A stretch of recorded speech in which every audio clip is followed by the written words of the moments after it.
이제 마지막 강의는 결국 인간에 대한 얘기입니다. 아무리 기술이 발달되고 인공지능이 발달돼도 결론은 인간이다. 이 얘기거든요.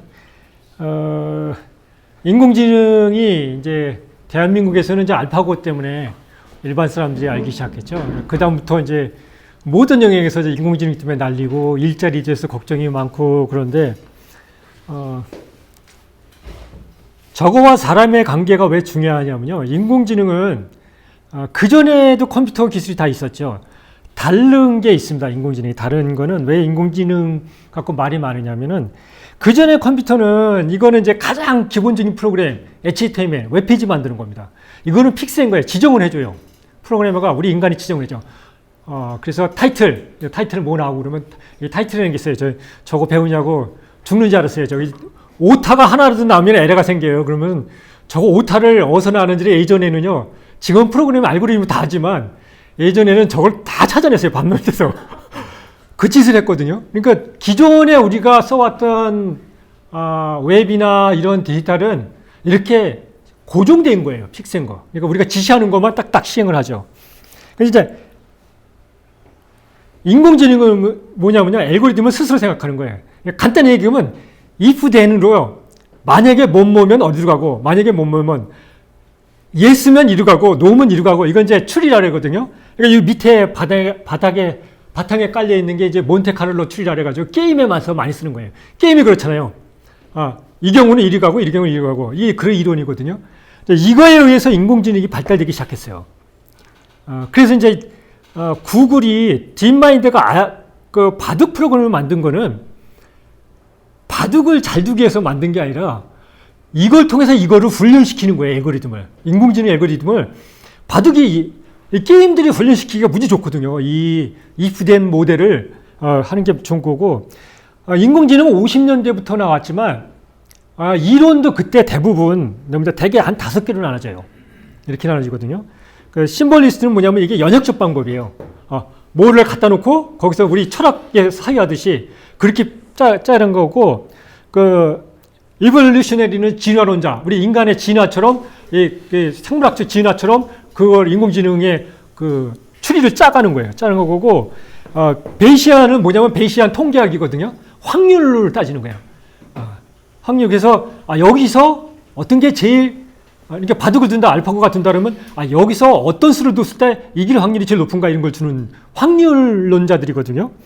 그리고 커넥셔니스트는 중간에 이제 우리 인간의 뇌하고 비슷하죠. 중간에 연결 관계에 의해서 그 상황을 파악해서 이걸 짜는 거예요. 짜고 그리고 어네너자이저는 뭐냐면 유추하는 거예요. 비슷한 걸로.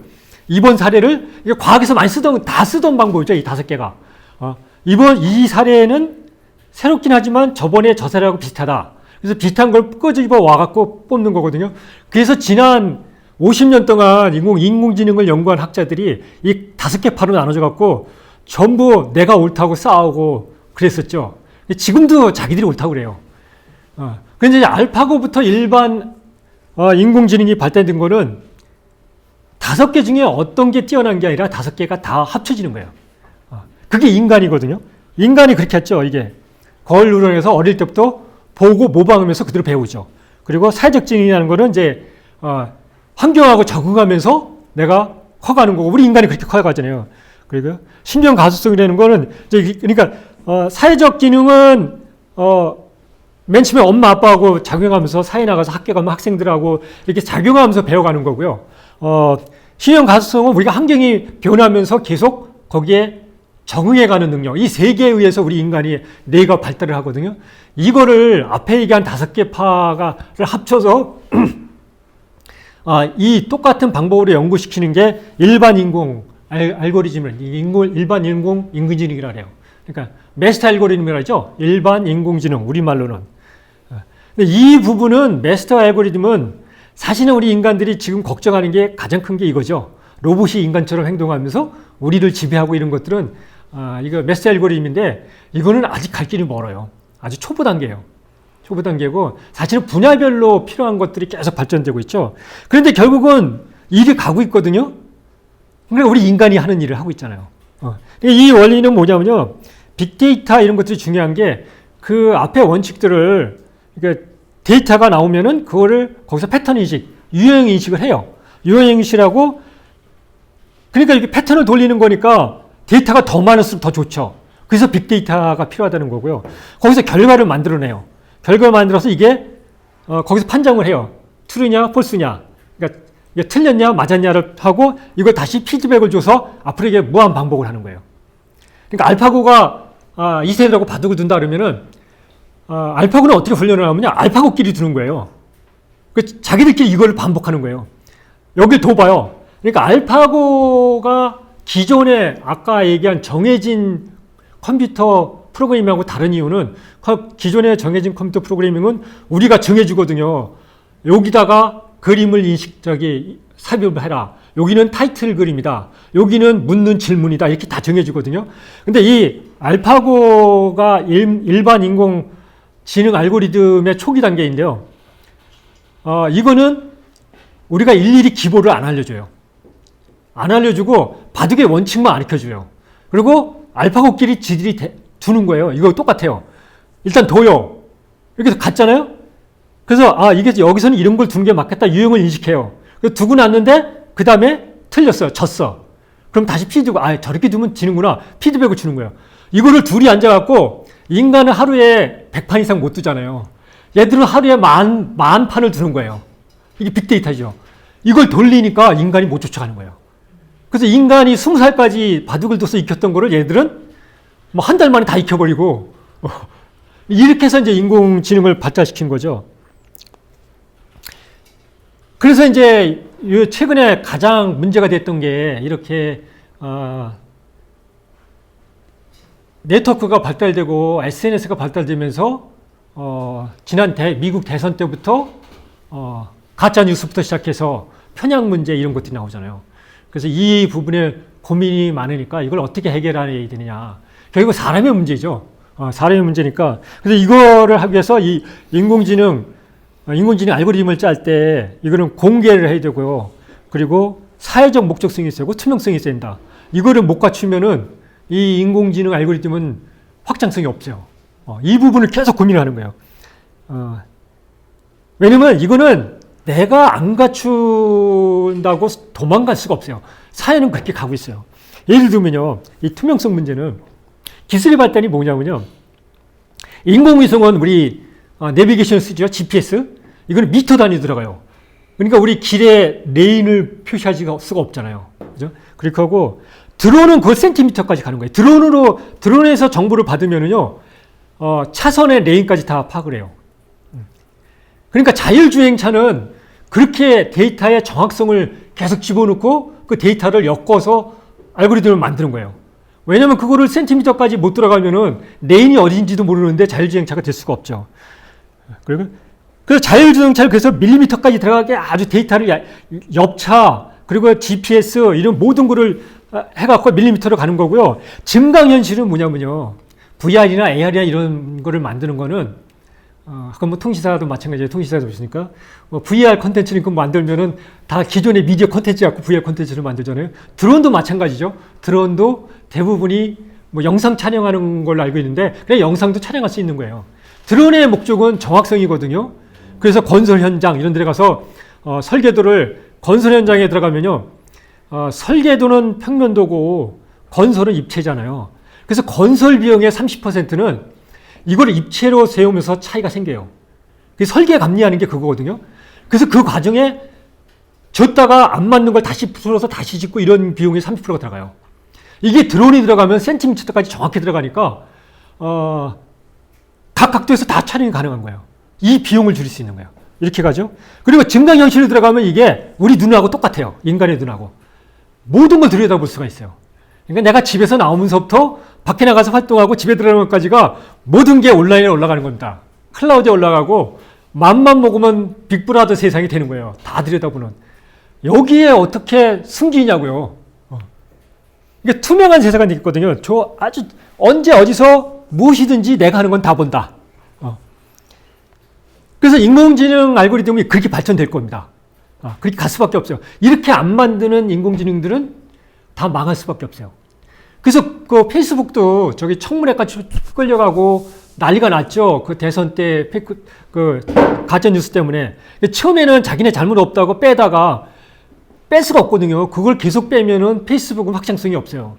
그래서 지금은 페이스북이 가장 많이 투자하는 게 그 가짜 뉴스를 걸러내는 알고리즘 개발이에요. 그죠? 그것도 사람이 걸러내는 게 아니라 알고리즘으로 걸러내는 거예요. 그러니까 똑같이 가짜 뉴스를 퍼뜨리는 사람들하고 똑같은 알고리즘을 만들어서 그거를 어떤 게 가짜 뉴스인지를 알고리즘을 만드는 거죠. 거기에 가장 많이 투자를 합니다.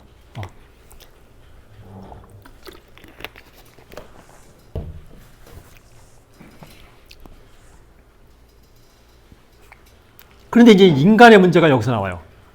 왜 인간이 중요한지. 인간의 문제는 두 가지로 나와요. 이런 세상에서는. 하나는 기술은 특허권이 없습니다. 여러 번 얘기했지만 산업화 시대가 끝난 게 제품을 특허내고 그거를 제품으로 만들어서 팔고 이런 독점적인 거는 존재할 수가 없어요. 왜냐면 예를 들면 아마존이 에코를 만드니까 그 삼성전자부터 통신사까지 모두가 홈 그 네트워킹 서비스를 하죠. 기술은요 금방 쫓아가요. 중요한 게 거기서 사람이거든요. 그러니까 모든 회사가 기술의 전략을 집중하면은 그건 다른 회사가 금방 쫓아와요. 경쟁자가. 사람은 못 쫓아와요. 그래서 사람에 투자해야 되는 거고요. 두 번째는 사람의 문제가 나와요.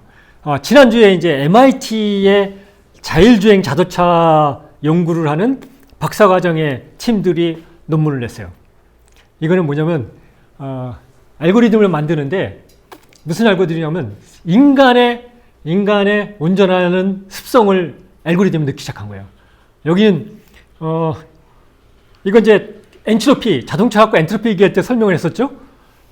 인간이 그 앞으로 들어갈 때 두 가지 유형이 있죠. 운전할 때. 자기중심적인 사람은 자기가 앞으로 들어가죠. 그리고 자기중심적인 사람은 누가 들어오려고 그러면 더 빨리 가서 막아버리고.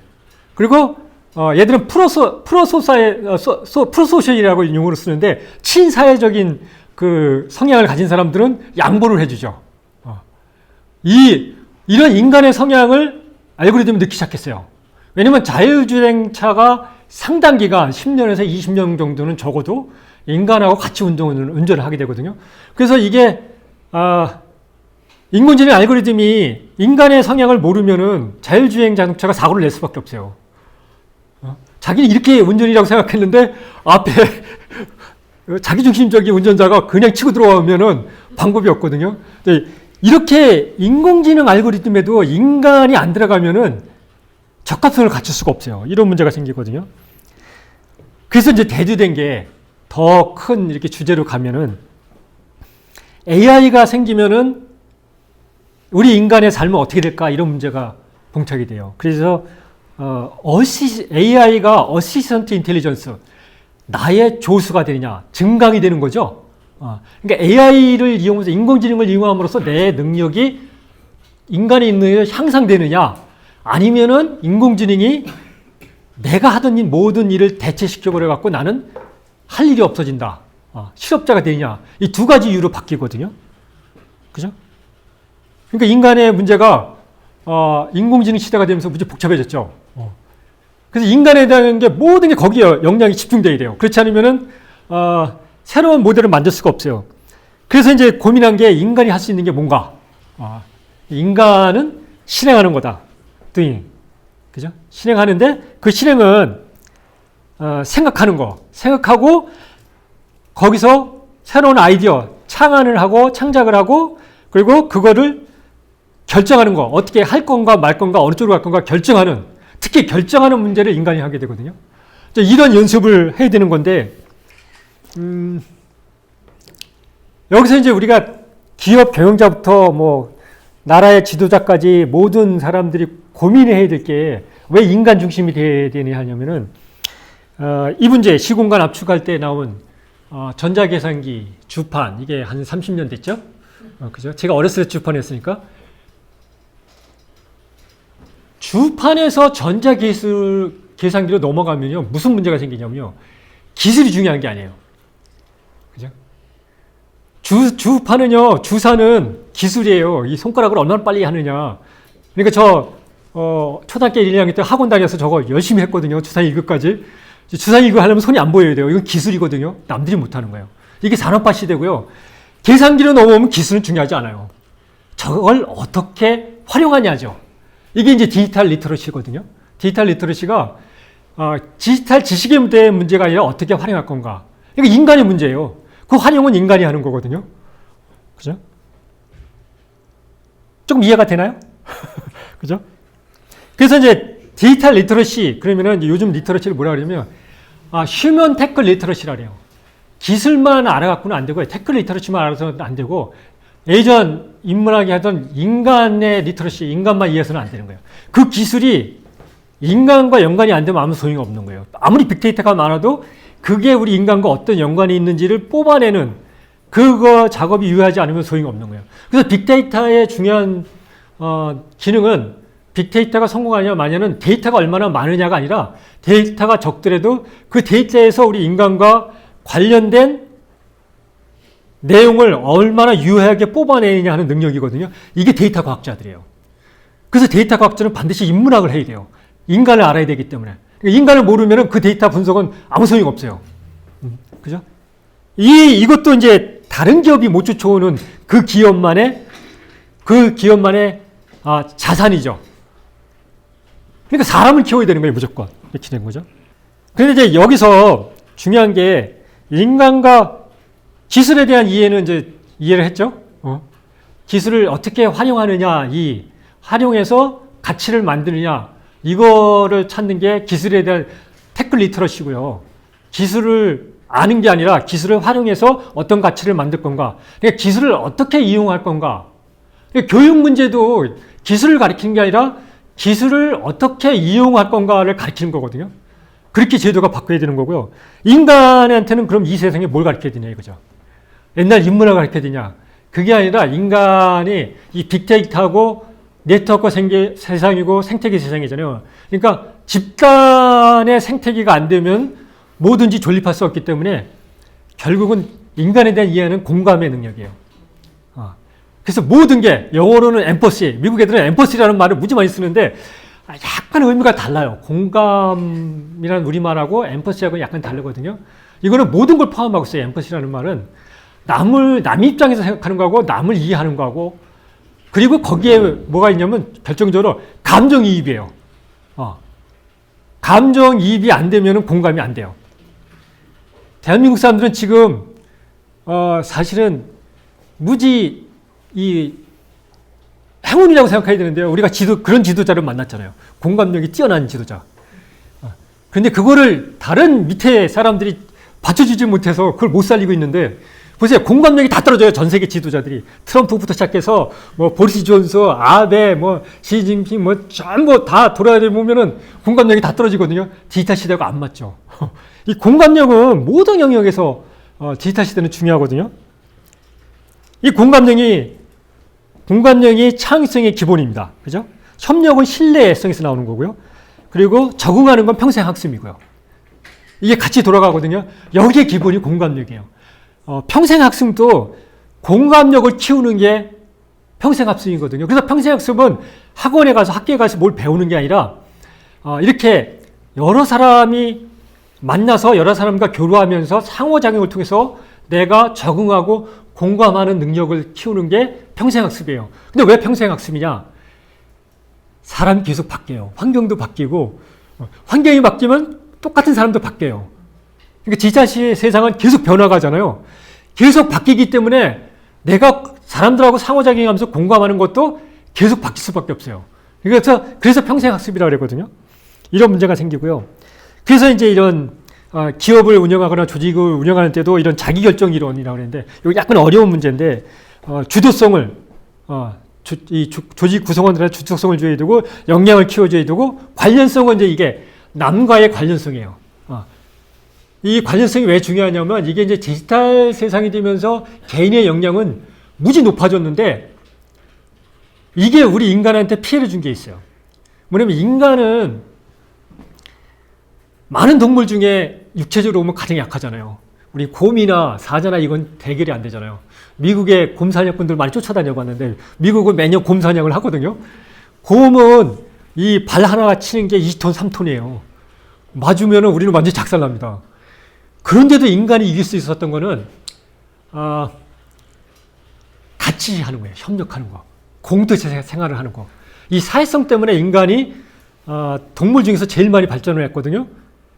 근데 그 사회성은 내가 어디에 포함되어 있다는 거. 어린애들이 그것 때문에 왕따를 제일 싫어하잖아요. 내가 어디에 소속되어 있다는 소속감. 이런 게. 그래서 이제 가족이 필요한 게 든든하게 나의 소속감이 있는 거 아니에요. 근데 이게 디지털로 바뀌면서 SNS 세상을 바뀌면서 이게 없어져 버린 거예요. 소속감이. 그래서 이 부분, 릴레이티니스, 관련성. 그러니까 이 소속감을 어떻게 키워줄 건가. 그러니까 회사를 가더라도 내가 회사를 갔을 때 이게 집에 가는 거하고 똑같아야 돼요. 회사에서 퇴근하는 게 좋은 게 아니라요. 집에서 회사를 가는 것도 즐거워야 돼요. 그러니까 집에 가는 것만큼. 그래야 그 회사가 성장해요. 근데 그게 소속감이거든요. 저 회사에 내가 가면서 내가 하는 일이 즐겁고 내가 하는 일이 나를 성장시키고 저게 나의 인생이다. 이 문화를 만들어야 되거든요. 이게 이제 관련성, 릴레이티니스라는 이런 게 되고요. 그리고 공감력이 더 중요한 게요. 이거예요. 혁신이란 말. 디지털 세상에는 이 혁신이란 말이 무지 중요해요. 이노베이션. 우리는 혁신 그러면 이제 저게 껍질을 벗기는 고통을 감내하고 새롭게 바꾸려는 거 아니에요. 그러니까 우리는 혁신을 구조조정으로 썼죠. 구조조정. 사람 잘라내고 뼈를 깎으려도 우리가 사람을 잘라내고 사업을 조정해서 새롭게 나가야 된다. 근데 영어에서 이노베이션은 디지털 시대의 이노베이션은 그 문제가 아니에요. 그러니까 이거는 미국에서 이게 얘들이 많이 쓰는 용어인데요. 그러니까 너블티, 새로운 거는 그냥 새로운 거예요. 새로운 아이디어. 그리고 창작, 크리에이션은 새로운 거에다가 어떤 가치가 주어졌을 때. 그죠? 이게 이제 예술품이죠. 예술 행위는 가치가 주어지잖아요. 근데 이용성은 떨어지죠. 근데 발명은 산업화 시대의 핵심이었던 발명은 거기에 이용 가치가 있어야 돼요. 이용할 수 있는 거. 이게 제품이 돼야 되는 거죠. 그 유틸리티라 하죠. 이용하는 거라 그러고. 혁신은 뭐냐면요. 새로운 건데 새로워야 돼요. 왜냐면 옛날 거는 사람들이 이미 공감을 안 해요. 실증이 않기 때문에 다 아는 거라 내가 다 써본 거로 공감이 안 돼요. 감동할 수가 없었거든요. 근데 유니클리 유스풀이에요. 그러니까 이용 가치가 있어야 되는데 유니클리 이게 유니크라는 말도 많이 써요. 이 디지털 업계에서. 우리말로 번역하면 아주 유일하게 독창적인 거잖아요. 나만 갖고 있는 거. 그래서 이 시대에는 비즈니스 모델을 고민을 하든 아니면 나의 미래를, 나의 역량을 갖추던 유니클리, 나만의 독창한 거를 고민해 줘야 돼요. 남들이 하는 거 소용없어요. 그거는 남이 더 잘해요. 그리고 누구든지 할 수 있어요. 나만 할 수 있는 걸 개발해내고 해야 되는데 그게 유스풀이에요. 유스풀인데 이건 산업화 시대 때는 유용한 가치지만 디지털 시대는 네트워크 세상에 생태계를 형성하고 남들과 상호작용을 통해서 이용 가치를 만든다 그랬잖아요. 여기에 공감력이 자리 잡는다 그랬잖아요. 이게 공감이에요. 유스풀은 디지털 시대의 유스풀은 엠포스예요. 공감. 그러니까 유일하게 독창적이면서도 남들이 공감할 수 있어야 돼요. 그건 개인도 마찬가지예요. 내가 역량을 갖추려면은 남들이 모르는 나만의 거를 갖추는데 그게 남들이 공감해 줘야 돼요. 자기 혼자 취미생활, 뭐 이거 하는 거, 그거는 남들이 고민을 안 하거든요. 그건 너 좋아하고 저 사람 이상한 거 하네. 이거거든요. 그래서 이 아주 독창적으로 유용한 거, 독창적으로 남들이 공감할 수 있는 거, 이거를 찾아내는 게 디지털 시대에 매우 중요하죠. 그래서 인공지능이 아무리 발달돼도 결국 인간의 문제로 돌아가는 거는 이 남들이 공감하는 건 인간의 문제거든요. 그래서 이제 어떤 현상이 벌어지냐면요. 대표적인 게 에어비앤비 같은 기업이에요. 에어비앤비는 우버하고 약간 다르죠. 우버는 이미 창업자가 쫓겨났고요. 그리고 계속 문제가 일으켜지고 차량 공유가 쉽지가 않은 모델이에요. 그게 확장성에서 스케일업이 잘 안 되는 모델이. 왜냐면 거기는 디지털 생태계는 누구도 손해보면 안 된다 그랬잖아요. 거기는 이따 택시 종사자들이 손해를 봐요. 그래서 우버 얘기를 잠깐 하면요. 그 재밌는 게 우버가 샌프란시스코에서 제일 먼저 허가를 해줬잖아요. 실리콘밸리에 있으니까 그렇죠.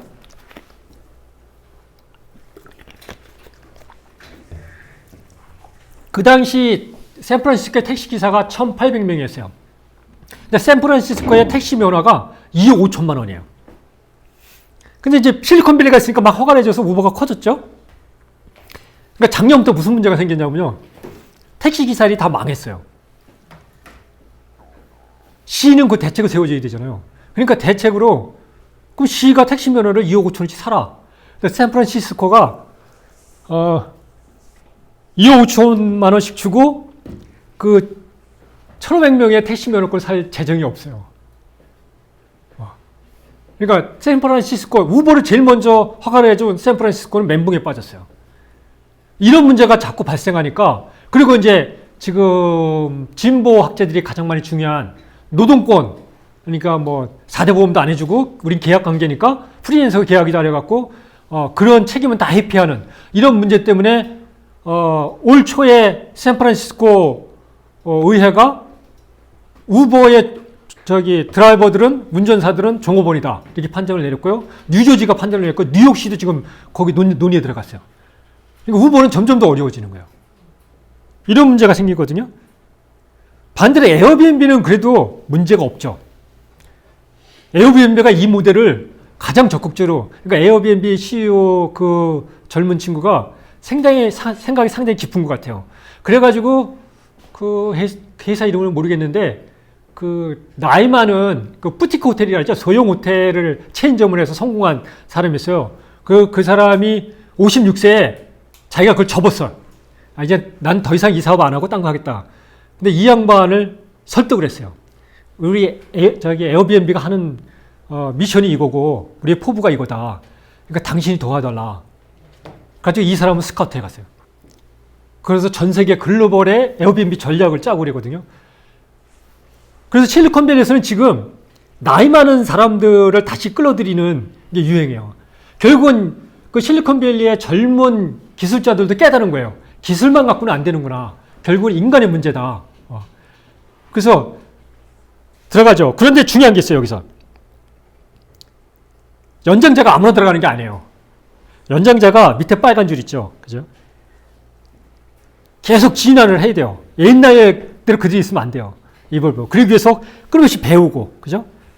그리고 주위와 협력하고, 연장자가 시니어가 리더가 아니에요. 리더의 어시스턴트죠. 그래서 조언하는 역할이지, 내가 연장자라고 밑에 CEO가 한참 밑에 있다고 자기가 리드를 하려고 그러면 이게 안 돼요. 그래서 이런 감성 지수라고 그러거든요. 이 감정 지수를 살리기 위해서는, 이런 연장자가 끊임없이 진화하기 위해서 배우고 협력할 줄 알고 그리고 젊은 사람들과 조언하면서 거기서부터 다시 젊은 사람한테 배워서 이걸 계속 선순환으로 나이가 업그레이드되고 연장자가 이걸 못하면은 젊은 사람하고 일할 수가 없어요. 이걸 해야죠. 그죠? 특히 고용주들이 경영자들이 고민해야 될 게 이제 세상은 이런 세상이기 때문에 예전에는 고용인이 고용주를 찾아가는 세상이 있잖아요. 구직한다 그랬잖아요. 지금은 점점 더 고용주가 고용인을 찾습니다. 그래서 인류 프로그래머들은요. 구글이나 이런 데 소속해서 일 안 해요. 프로젝트별로 제안을 오는 대로 내 마음에 드는 걸만 일을 해요. 점점 더 프리랜서가 더 갑이 되는 세상이 되죠. 그러니까 이게 노동법 이런 것도 다 고민을 해줘야 돼요. 그리고 이런 문제. 개인은 또 이런 세상에 적응하려면은 나의 능력을 평생 고용 대상자가 된다는 거죠. 인폴레빌리티라는데 그게 평생 학습 나를 계속 업그레이드 시키는 게 내가 나이 들어도 누구든지 나를 고용할 수 있는 기회가 찾아올 수 있게 만드는 이런 세상이 되어야 되는 거죠. 근데 경영학에서 가장 중요한 문제 이게 이제 이런 세상에서 고용주가 고용인을 찾아가는 고용인이 고용주를 찾는 게 아니라 구직자가 고용인을 찾는 게 아니라 고용주가 구직자를 찾아가는 세상에서는 인력 관리가 완전히 바뀌어야 돼요. 사람이 중요하다 그랬잖아요. 인간 기술은 누구든지 금방 카피하고 특허라는 존재는 거의 없어질 겁니다, 아마. 논문도 뭐 논문 인용, 뭐 표절 이런 문제 갖고 그동안 문제가 많았는데 이거 다 없어질 겁니다. 그러면 결국은 기술은 누구나 카피할 수 있는데 그때 남는 건 인력이잖아요. 그래서 인력 관리를 산업화 시대는 비용 개념으로 봤다 그랬잖아요. 이거를 자원 개념으로, 리소스 개념으로 바꿔줘야 돼요. 사실은 경영학에서 HR이라는 개념이 무지 오래전에 들어오지 않았나요? 한 20, 30년 된 것 같은데. 근데 HR, 휴먼 리소스인데 리소스를 안 썼죠. HR이라는 방법론만 얘기를 했지. 저게 본격적인 시대가 되는 거거든요. 모든 우리 회사의 직원은 나의 리소스다. 리소스면은 막 버리면 안 돼요. 내가 땅을 아무리 황무지를 샀어도 내가 일단 샀으면은 어떻게든지 개간을 해서 부동산 가격을 올리려고 그러지. 이거 개 같은 땅이네. 그러고 버리는 사람 아무도 없잖아요. 그죠? 리소스라는 개념이 그거거든요. 그래서 우리 직원 한 명 한 명, 구성원 한 명 한 명이 모두 성장하게 해준다. 그렇게 성장하는 직원이 많은 회사가 앞으로 계속 성장한다. 이게 새로운 인력 관리예요. 그래서 이런 게 나라 정치부터 모든 영역에 들어가요. 학교, 교육부터 시작해서. 그래서 이걸 기술민주주의라고 그래요. 개인, 국민 각자, 우리 회사의 조직원 각자가 하나하나 성장하는 게 그 회사가, 조직이 성장하고, 그 사회가 성장하고, 그 국가가 성장하고, 우리 전 인류가 성장한다. 이게 기술민주주의입니다. 그러니까 기술이 점점 더 세상을 지배할수록 인간이 더 중요하고, 그래서 그 인간이 중요하기 때문에 그 중요한 게 자기 존재를 가질 수 있게 하는 거는 모든 인간이 성장하게 해준다. 이게 기술민주주의 사회고, 여기에 적응하지 못하는 조직들은 다 앞으로 생존할 수 없을 거예요.